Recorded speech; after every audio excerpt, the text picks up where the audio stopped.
Assalamualaikum, Shalom, Om Swastiastu, Namo Buddhaya, Salam Kebajikan, dan selamat pagi kepada Pak Koen dan teman-teman sekalian. Pertama-tama, perkenalkan saya berterima kasih kepada Pak Koen selaku dosen pengampu mata kuliah Struktur dan Perkembangan Tumbuhan yang telah memberikan kesempatan kepada kelompok kami melakukan presentasi mengenai akar. Kelompok ini beranggotakan Alif Rahman Hakim, Nicholas Mars, dan Rizka Amalia. Kepada Alif Rahman Hakim, dipersilakan memulai presentasinya. Struktur akar. Layar akar disebut juga kolum, adalah bagian yang menghubungkan akar dan pangkal batang. Ujung akar disebut juga apex radikis, adalah bagian yang paling muda dan terdiri dari jaringan yang masih dapat membelah. Batang akar disebut juga corpus radikis, adalah bagian antara leher akar dan ujung akar. Cabang-cabang akar disebut juga radix lateralis, adalah bagian yang tumbuh dari akar pokok dan dapat mengadakan percabangan lagi. Serabut akar disebut juga fibrilla radicalis, adalah cabang akar yang halus dan berbentuk seperti serabut.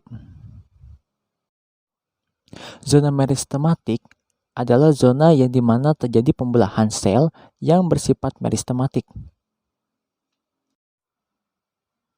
Tudung akar ialah yang melindungi meristem apikal akar dan mengeluarkan mucigel. Ini menyerap air dari tanah untuk memfasilitasi diffusion ke dalam akar, mendorong pertumbuhan bakteri yang melepaskan lebih banyak nutrisi dan melumasi akar untuk mudah perjalanan melalui tanah. Zona pemanjangan atau elongation region berada di atas zona meristematik, adalah zona di mana sel mengalami pertumbuhan dan memanjang sehingga berperan dalam pemanjangan akar. Rambut akar merupakan hasil sel epidermis yang rapuh yang hidup hanya 1 atau 2 hari. Mereka sangat meningkatkan volume tanah yang dapat diambil oleh tanaman untuk nutrisi. Zona pematangan. Zona ini dicirikan secara internal oleh adanya endodermis yang menutupi parasit, perisikkel, dan jaringan vaskuler, dan menimbulkan akar sekunder atau lateral.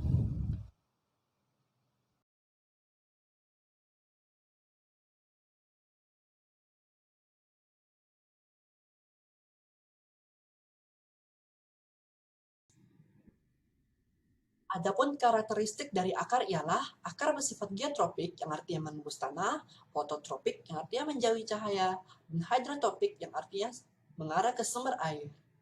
Akar tidak memiliki mata tunas, nodus maupun internodus, tetapi memiliki rambut-rambut akar yang bersifat uniseluler.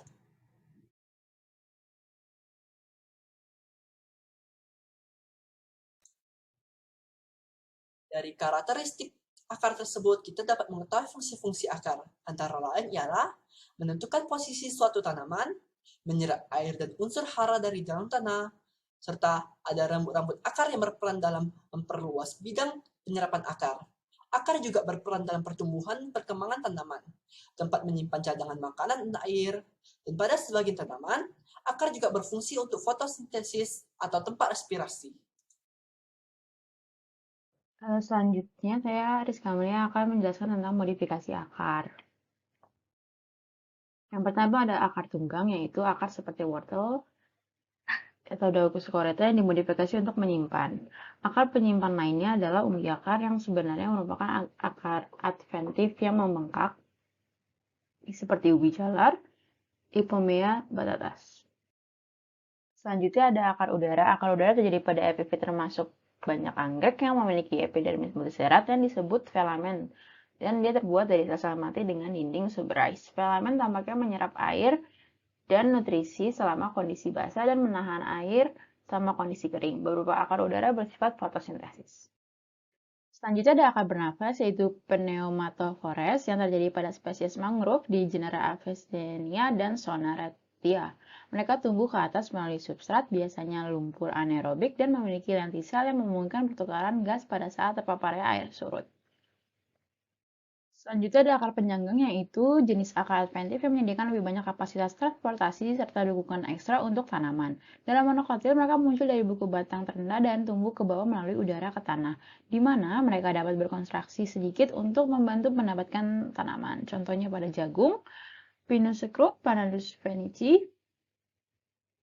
Lalu juga ada akar adventif yang berkontribusi ke rhizopor. Selain itu ada yang namanya contractile roots atau akar kontraktil menyusut untuk menarik umbi. Umbi dan limpang yang tumbuh ke bawah di lingkungan tanah yang stabil, menyembunyikannya dari herbivora.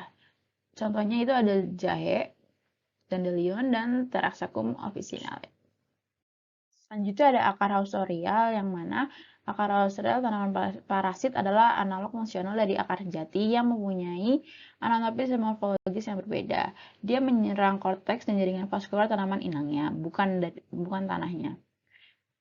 Lalu contohnya pada bird vine atau Rusa stelis, dia tidak menyerang phloem sehingga hanya sebagian bergantung pada inangnya untuk makanan. Sedangkan pada dodder atau cuscuta, ia menyerang phloem dan bergantung sepenuhnya pada inangnya untuk makanan. Sekian presentasi dari kelompok kami. Bila ada salah atau keliru mohon dimaafkan. Wassalamualaikum warahmatullahi wabarakatuh.